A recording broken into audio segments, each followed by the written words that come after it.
In this video, I'm going to explain to you guys 7 things that no one told me before going to Kigali, Rwanda. 7 things that surprised me, caught me off guard, shocked me, any one of those titles that sound the best. So without further ado, let's go ahead and get into the first one. Now this isn't going to be anything crazy, okay? It's just the weather. And I want to say it's probably one of the best climates that I've been in. I don't know if it's because of this time of year. Either way, the temperature is perfect. Haven't experienced too much rain. And to me, this is surprising because I also talked about this when I was in Nairobi, Kenya, is that, before coming to the continent, I'm thinking everywhere is hot, humid. I hear about the droughts here, jungle, safaris. So I'm thinking it's going to be blazing. It's going to be a sauna no matter which country I'm in. However, more and more I'm realizing that's not the case. Especially here where I believe there are a ton of, this is a mountainous city. We're probably at a higher elevation, which, affects the climate and the weather.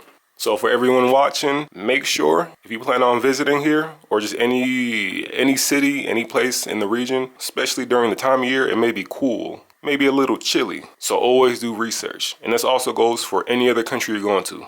This all leads me into my next point, which is this city is nicknamed the Land of 1,000 Hills. I think that Google Maps should add an extra feature where if there's a steep hill, the route changes color. Like for example, when there's traffic on the road, usually the part that has the traffic is red. Well, in this case, whenever there's a steep hill, the route should turn purple or yellow or something. All of the hills are great, especially when you're already at the top. Like for example, when you're going to a restaurant and you're sitting on the balcony, the patio, and you see the views out into the horizon of the greenery, the trees. And then at night, it's lovely. You can see all the lights on the hills. It's beautiful. But when you're trying to get to the top, it's rough. As someone who loves to walk, I had to take an L this time, and I started to catch motos, which is my next point. There are other countries I've been to where moto taxis were very popular. However, I've seen some situations and heard of some situations that made me think twice about using them.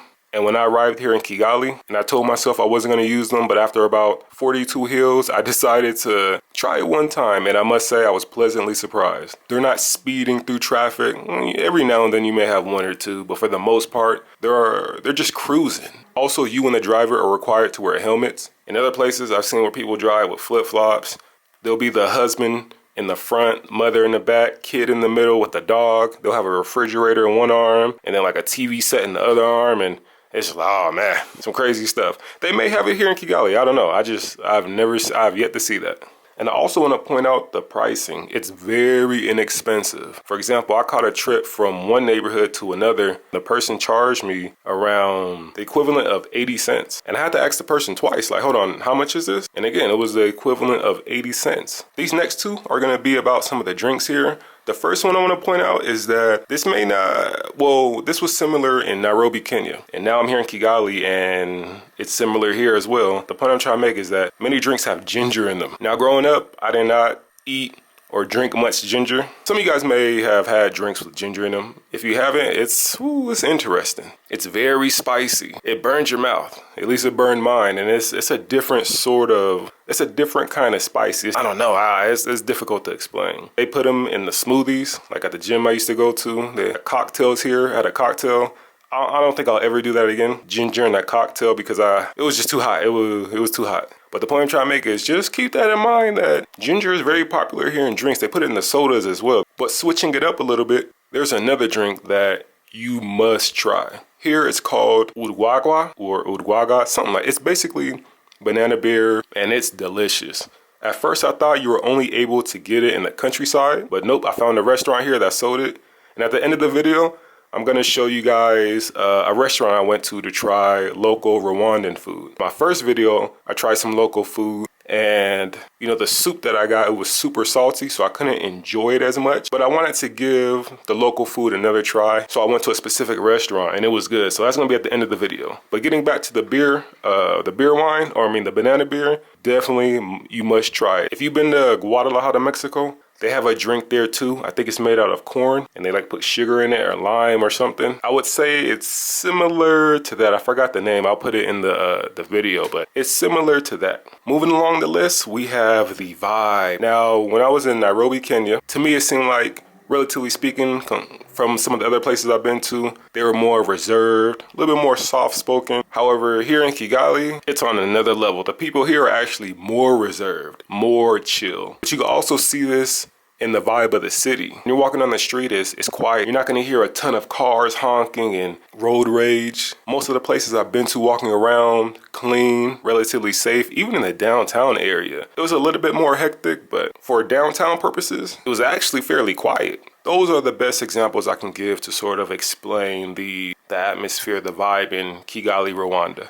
And last but not least, we have the prices. Now, obviously, if you're doing things more locally, like for example, eating. I went to a small mom and pop shop, had the local food, the full meal, little side dessert, drink. It was around $4.50. Very inexpensive. However, like many places in the world, if not most, wanting items from your home country or from another country just in general can be more expensive. And I would say in Kigali, the imports were probably the most expensive I've seen from all the countries I've been to so far. If I had to guess, one reason is because it's a landlocked country, surrounded by other countries. It doesn't have a coast of its own, its own port. So maybe they have to pay more to have things shipped here from other countries and through other countries. Certain things are inexpensive. Again, I just talked about the motor rides. But then when it comes to items that I would say maybe cater more towards foreigners, like in other countries, you'll pay a little bit more, but here you're gonna pay from what I've experienced so far. But with all that being said, I'm going to go ahead and end the video right here. Remember, I'm gonna show a clip at the end, or I'm gonna show a few clips at the end of the local food that I tried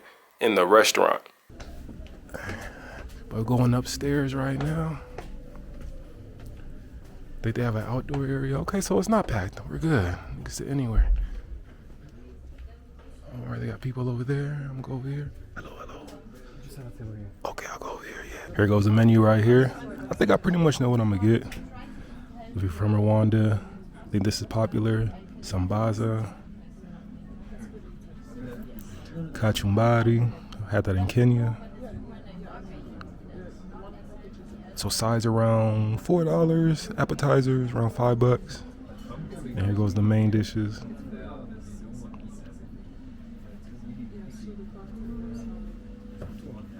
Guys, we hit the jackpot. I didn't think the city would have this. I thought this was only in the countryside. But bam, right there. Uruguay. Banana, I think it's like banana beer. Something, we see it right here. Okay, we're definitely gonna get that. Got the banana beer. I definitely just tried it, delicious. And then we have this. If you're from Rwanda, you already know what this is. Sambaza, sambozi. These are boneless fish from the lake here nearby. You got the sauce, and then you have pretty much like some bread with some tomatoes, onions, olive oil, maybe some herbs. And then, there we go. All right, there's the appetizer. When the main meal comes, I'm gonna show you. Bam. All right, so first we had the fish, then we had the bread appetizer, and then again, I don't know what this is. But it smells delicious. But one thing, I'm gonna finish this. One thing we're gonna talk about is that right there. So give me 1 second. Let me finish this. Just got out of the restaurant. I could speak louder now because the vibe in there was, I didn't call for that. But basically, the banana drink, it's called Uruwagu, something like that. It's like a banana beer, banana wine. That was delicious. I actually ordered 2 of those. It reminds me of the drink in, if anybody's been in Guadalajara, Mexico, there's a drink that's native to the area. I forgot the name, I'll put it in the video. I think it starts with like a T or something, but it was similar to that. I actually made a video about that, some of the food in Guadalajara, so check that out, if you're interested. But definitely I would recommend that if you're in a restaurant and you see that, Guadawago, something like that, Wagga Wagga. Delicious. Then we start off with the appetizer. The fish is boneless from the lake here, Lake Lieva, something like that. And then the bread, that was cool. And then the stew, very delicious. Came with the rice and the vegetables. They had other meals, like they're really big on skewers here, skewers. All right, they do the goat, and chicken, the beef, all that. Then they had something else. The matoke, which I had in the first video, which is the banana. They have banana stew. So they have some other local meals, but I kept it simple. And I will say I recommend that spot. Just keep in mind, you guys saw the prices. The full meal came up to $33. So you're gonna spend around, maybe, I'll say for the meal, maybe an appetizer or a drink, somewhere around the 20. But I'm about to walk this off. I'm gonna head back to the room, edit some videos, get ready for the next trip. My time here is coming to an end. I think I just may have 1 or 2 videos left. All right, so I appreciate you guys watching. I'm gonna end it right here. Hope you guys found some value in the video, learned a little something, and I'll catch you guys at the next one. Deuces.